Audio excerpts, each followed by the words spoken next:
کله چې څوک په ګولۍ باندې ولګېږي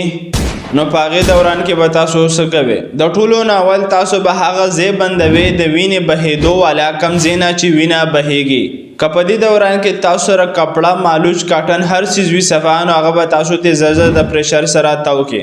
او دویمه دا خبره چې هغه انسان ته به ووایي کوم انسان چې لګېدلی دی چې تاسو به نه خوځېږئ، نه به ډېر ټوپونه وهئ او نه به ډېر حرکت کوئ، چې د دې سره هغه زخم کوم چې په ګولۍ باندې جوړ شوی دی هغه زخم نور هم زیاتېږي او د دې سره د وینې چانسز بهېدو ډېر زیات شي.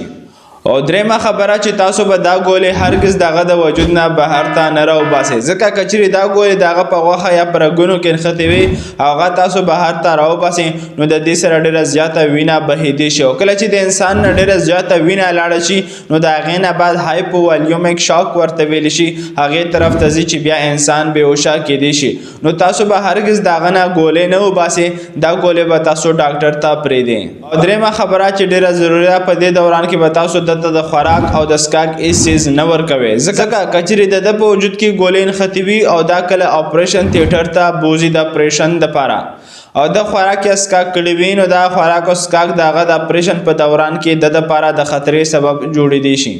او څلورمه خبره کله هم چې انسان په ګولۍ باندې ولګېږي نو تاسو به هغه په کپړه کې زر تاو او راتاو کې یعنې ګرم به د هغه وجود وساتئ، وجې د دې نه چې د هغه وجود نه یخېږي او کله چې د هغه وجود یخ شي او وینه ترې بهر ته زیاته لاړه شي نو بیا د هایپووالیومیک شوک ورته کېږي چې د هغې د وجې بېهوشه کېږي او کله چې انسان ګرم پاتې نه شي نو بیا انسان ته خطره ډېره زیاته شي.